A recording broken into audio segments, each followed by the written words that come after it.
Hey, Altcoin Buzz Army, this is Adam with Altcoin Buzz. Today we are going to talk about the greatest currency that has ever existed.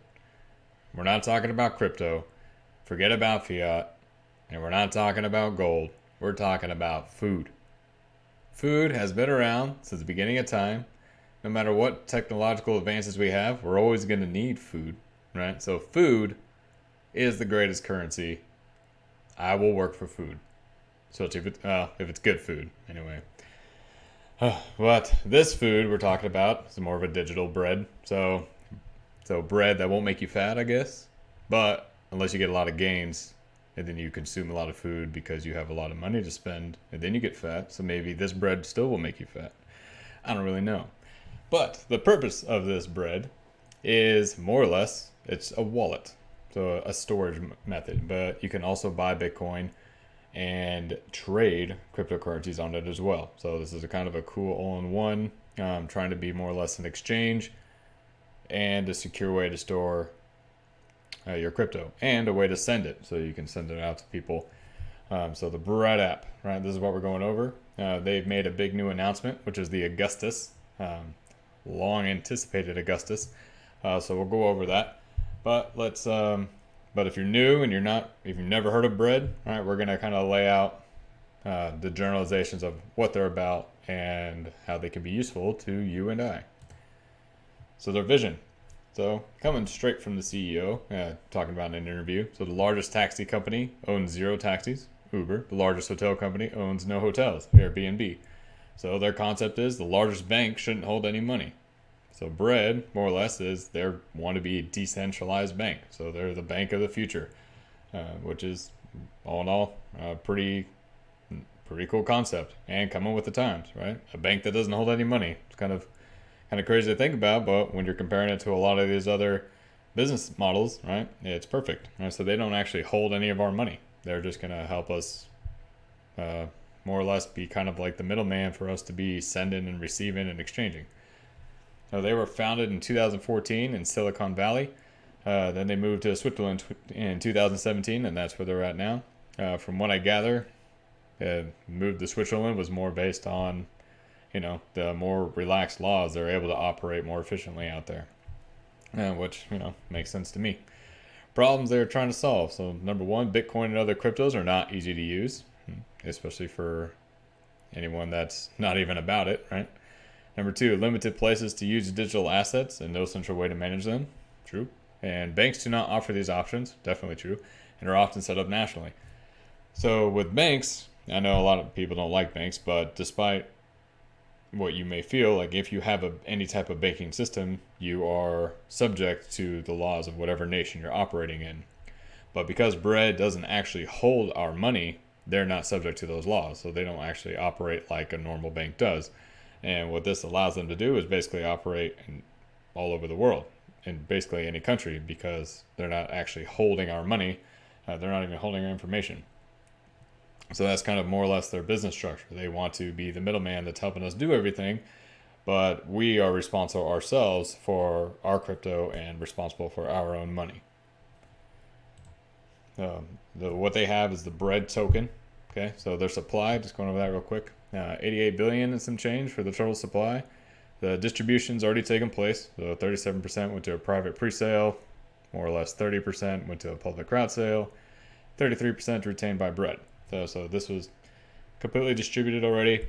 They, it wasn't a mineable coin or anything like that you may have heard of. This is just their token that they just distributed on their own.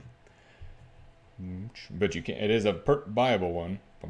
Purchasable purchase. You can buy it, right?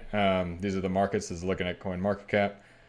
So number one up here obviously is Binance with the most volume. So this is something you can go in and buy. That's just not something you can mine or get rewards from. So what's the purpose of the token? More or less, it's for the Bread app users. You can get discounts, you get access to special features and services, and it's tradable. So you can trade it for other cryptocurrencies that they have. And there's no monetary reward, so like masternodes or staking or anything like that, like you don't gain Bread by any type of staking, and of course, not without mining, like we said. And then it's not a requirement to have, so you do not have to have Bread, like to use the Bread app, but you can use it, and there are perks to using it. But because it's not a requirement, people have raised the question on the long-term viability. So if you have bread and hold it, obviously there's the potential for gain. So as the bread value goes up, you can later sell it or trade it for gains. So that's an obvious long-term reason to have it.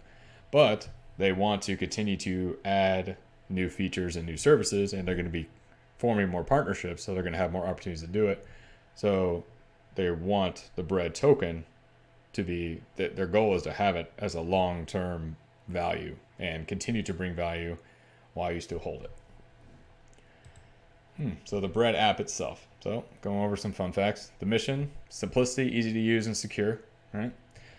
You can purchase Bitcoin with fiat.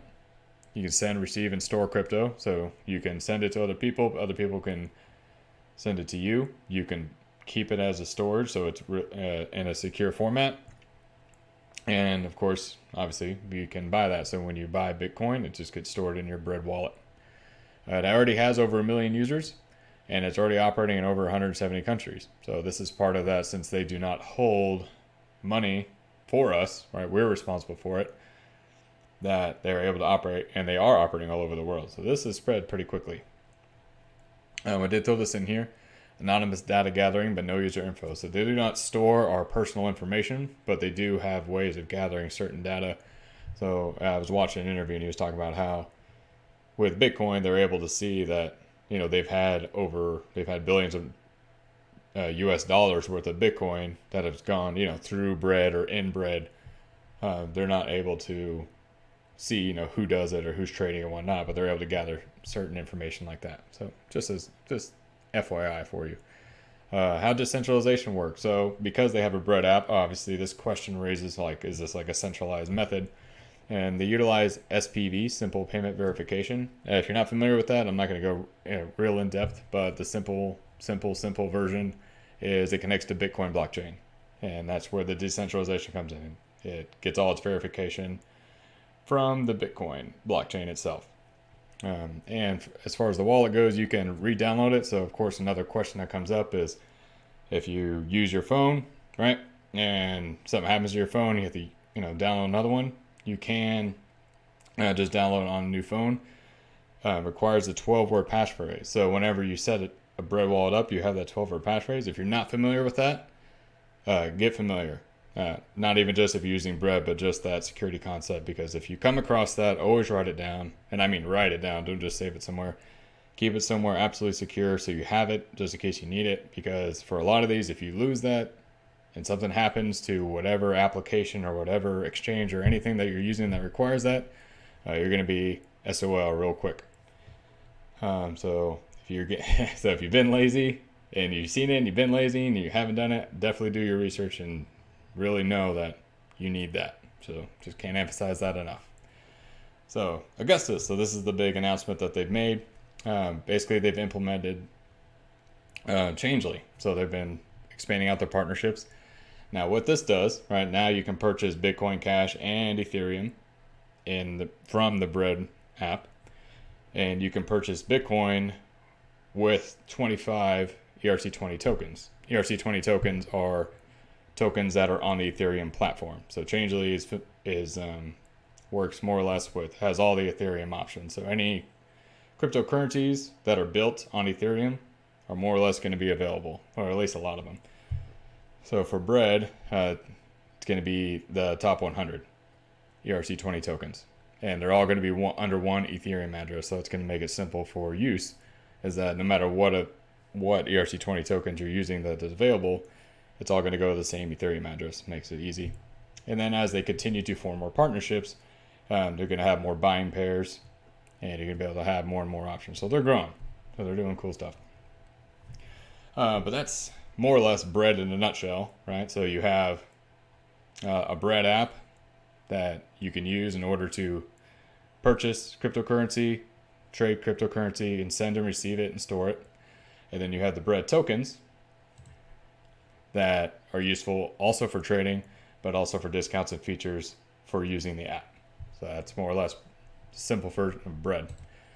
So competitors. So I throw out a couple.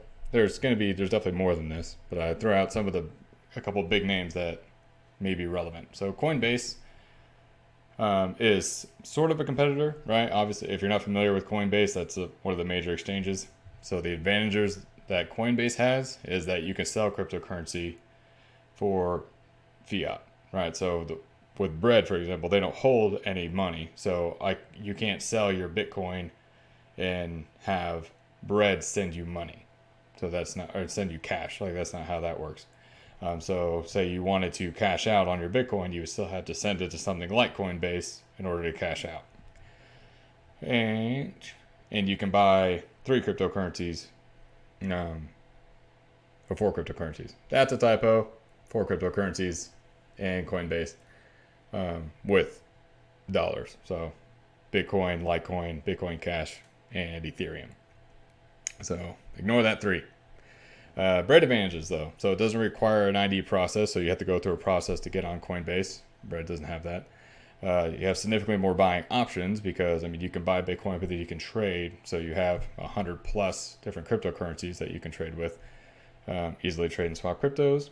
It holds no cash, so not bound by any laws or potential future regulation. So Coinbase could be, they're pretty compliant when it comes to laws, but a lot of the exchanges, like as the regulations come down, this could affect a lot. Bread may still be somewhat affected by certain regulations depending on what happens, but they're going to be significantly less limited because, or significantly less affected because they don't hold cash. That is the big thing here.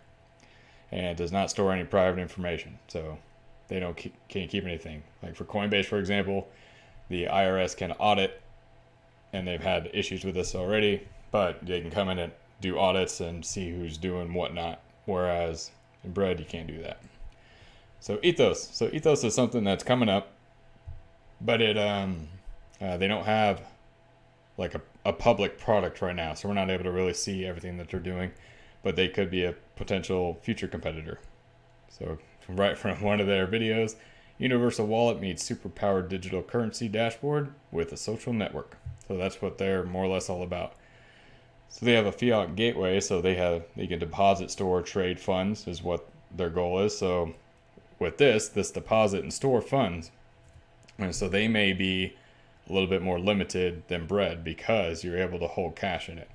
Now, I don't know all the specific details on it or what their plans are, but just going off of what we know about Bread now, Ethos is, their mass adoption, their regulations that they may have to deal with could be far more complex. So this is why a project may take a little longer.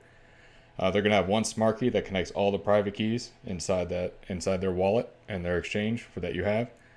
So that's going to be nice for a user experience. You can track assets outside of the wallet. So I look at this kind of like was that Blockfolio and Delta, where you can basically input all your different cryptocurrencies that you have, and it'll help you keep the analytics. They're going to have a coin rating and a chartboard system, and that's going to include like with their social network. So you're going to be able to ask questions and see all sorts of, you're going to be able to get all sorts of education, and you're going to be able to see like historical trends and market trends, and you're going to be able to get the data signals.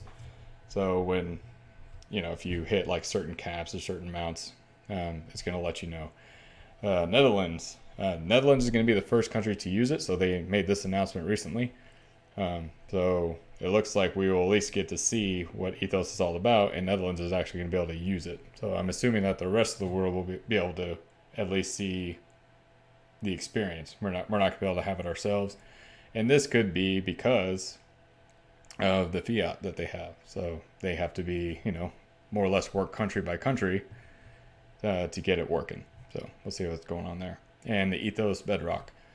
So they're going to have a platform where you can develop blockchain services. So they're going to have a white paper released on this. It's not out yet. But so Ethos is vastly different from Bread, but because they're going to have this mobile version where you're going to be able to do, a lot of things that Bread is, they could definitely be a competitor to Bread. So more things to keep our eyes on. But that's it in a nutshell. So we can go over. So Bread right now, it's at 82 cents. If we're going, looking at the market cap, looking at what was the all-time high back in January when everything and their mother was freaking at an all-time high. So $3.21, $2 million market cap. So buying bread right now is nowhere near its all-time high. It's low. Looks like it was in what, the 30s? Yeah, 39 cents, give or take. So a lot of growing room, under $100 million. So, and its supply is already in pretty much a full circulation. So you're good to go there. And Ethos, let's check out Ethos. So again, more mind-blowing stuff. So their market cap is higher. Their all-time high, where are we at? Oh man, 818 million. So almost $1 billion market cap is their all-time high. We hadn't even seen the working product yet. So crazy, the kind of backing some of these projects can get. But it could say a lot for their future. We're just in a waiting game, waiting to see. So they're at $4 right now. Their all-time high was $10. So, we're all sitting here twiddling our thumbs waiting for the market to go back up. So if you're talking about potential gains, right, this is significantly higher than what bread is as far as market cap goes. So less growing room. But if Ethos becomes as huge as they're hoping, who knows what will happen. So definitely not too bad. They're also on Binance, Coin Exchange, HitBTC, and you can see all these. So both of them trade on Binance, so that's always a good thing. We always like that. But bread Twitter, you can come on and follow here, getting updates. There's our Augustus post. Same with Ethos, and seeing what they're doing. More or less, they continually make announcements. I know that's from March. They pinned that one, but they're being active and engaging. So be interested to see. I'm interested to see the white paper on their what was that called? Their Ethos Bedrock platform. So I'm waiting on that one to see what's going on. But that's it in a nutshell. The nice thing about this and what we need to keep our eyes on is, we want cryptocurrency mass adoption, but what are we going to be using? That it's still in question, like as far as like a mobile app and payment system, like how we're actually going to be using the day to day. Ethos and or bread could both be pushing these out, so it's going to be interesting to see how that's going to happen. And of course there's going to be numerous other ones, and there are numerous other ones, but let us know what you think. Let us know what you think as far as like what Ethos has got going on and what their ambitious goals are versus what bread's producing, and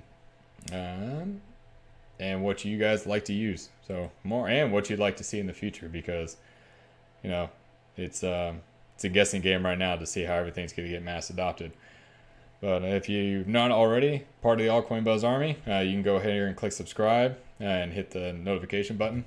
And I will be talking to you all soon. Thanks again for listening. Take care.